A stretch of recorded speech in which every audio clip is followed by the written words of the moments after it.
By the winter of 1778, the American Revolution had reached a stalemate. But two major events will change the course of the war, leading to the Battle of Yorktown and the British surrender. This is the story of Gloucester's contribution to that final victory. The first event was brought about by Benjamin Franklin and other American envoys to France. In February of 1778, they finally succeeded in securing an alliance that would bring French money and armed forces to the support of the American cause. The second event was brought about by King George himself, deeply involved in directing British war strategy. In March of 1778, the king decided to change the focus of British war efforts from the northern to the southern colonies. British General Henry Clinton, headquartered in Philadelphia, learned of this new southern strategy in a most secret dispatch from Lord Germain, the British Secretary of State for the Americas. The conquest of these provinces is considered by the king an object of great importance. Should the success we may reasonably hope for attend these enterprises, it might not be too much to expect that all America south of the Susquehanna would return to their allegiance, and the northern provinces might be left to their own feelings and distresses. At first, the new strategy seemed to work. Clinton captured Savannah, quickly followed by Augusta, and by 1779 controlled most of Georgia. In May of 1779, after a 42-day siege, Clinton captured Charleston and its garrison of 5,000. It was the largest American surrender of the war. 18 days after the fall of Charleston, British cavalry under the command of Lieutenant Colonel Banastre Tarleton caught up with retreating Virginia regiments at the Waxhaws. Many of the Continentals were slaughtered while trying to surrender, earning the British commander the nickname of Bloody Tarleton. Following these victories, Clinton turned to his second-in-command, General Lord Cornwallis, to complete the conquest of the southern colonies, while Clinton returned north. Cornwallis enjoyed initial success, but his fortunes were to change. In October of 1780, a force of American frontiersmen known as Over-Mountain Men defeat more than 1,000 Tories at Kings Mountain. And the rifles that day carried the day against the regulars because they knew how to use the riflemen. Fire, retreat when the bayonets came down, shoot them in the back as they ran away or backed up forward, reload, take another group out as they came toward you with the bayonets. 3 months later, Lieutenant Colonel Tarleton is soundly beaten at the Cowpens. Only Tarleton and a handful of his men escaped death or capture. In March of 1781, after a costly victory at Guilford Courthouse, Cornwallis determines to quit the Carolinas. He marches his badly weakened forces to Wilmington, and from there north to Virginia, where General Benedict Arnold commands a force of 5,500 men. On the 20th of May, 1781, Cornwallis joins Arnold at Petersburg and takes command of British forces in Virginia. In August of 1781, Cornwallis moves his forces to Yorktown, where he intends to establish a defensive position and await reinforcements. Lord Cornwallis realizes that to control Yorktown, he must also control Gloucestertown, on the opposite shore of the York River. The Gloucester Safety Committee musters the Gloucester militia under John Page, Warner Lewis, and others, but they're no match for the British regulars. Word of Cornwallis's location and intent reaches General George Washington at his encampment north of New York City. Washington knows that the French fleet under Admiral de Grasse is preparing to sail from the West Indies. If they can be directed to the Chesapeake, they can prevent the British Navy from reinforcing Cornwallis. At the same time, Washington sees an opportunity to move the main Allied land forces, American and French, to Virginia to trap and destroy Cornwallis's army.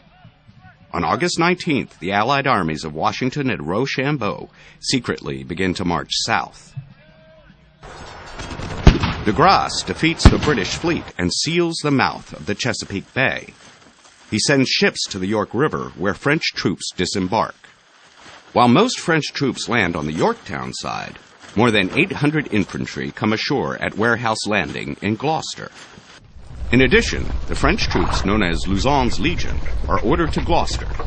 Commanded by the Duc de Lauzun, Lauzun's Legion includes cavalry, called hussars, artillery, and infantry. 600 men from over a dozen European countries. Washington also orders 1,500 Virginia militia under the command of General George Whedon to take up position in Gloucester.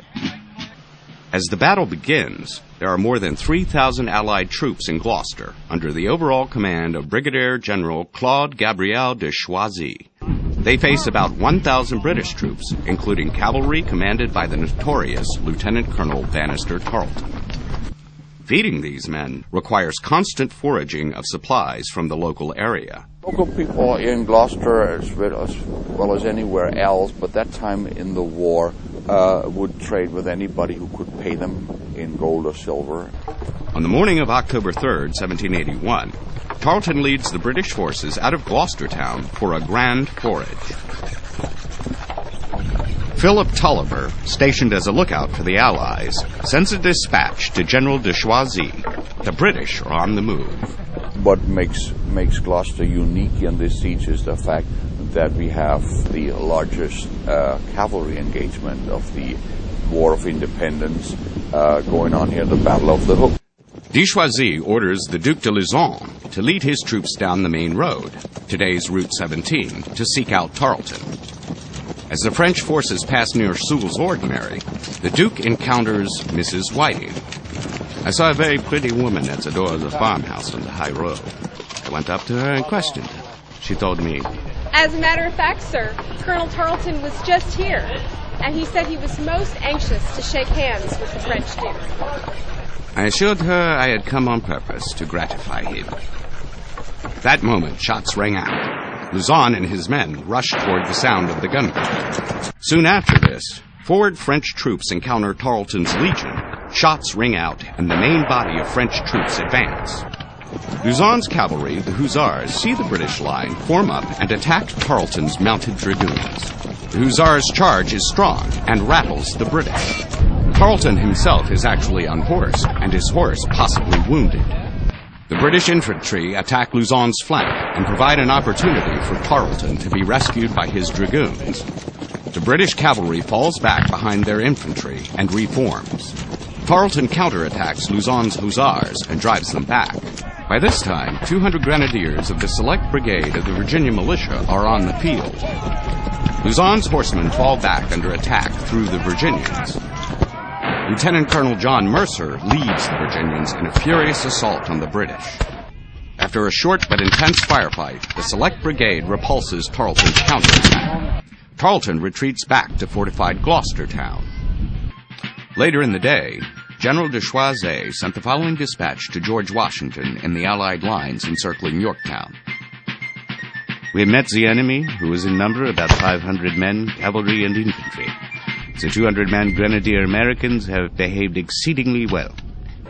The fighting in Gloucester is largely over, but the Allied forces continue to press their successful siege at Yorktown. On October 17th, a British officer emerges from the fortifications at Yorktown under a white flag.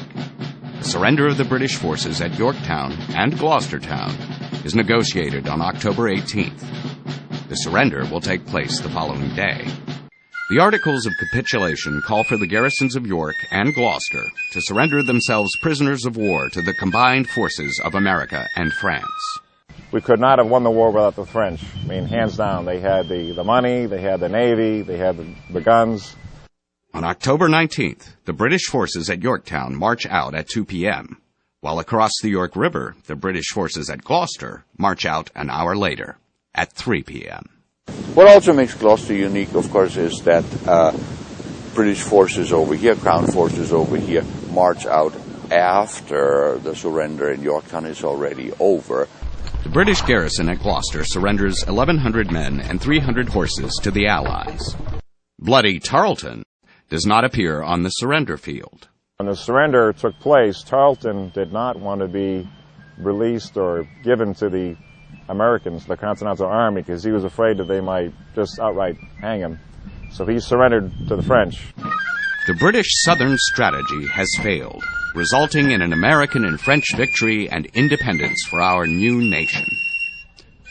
While uncelebrated in history, Gloucester, Virginia was the site of the Battle of the Hook and the final victory over the British in America.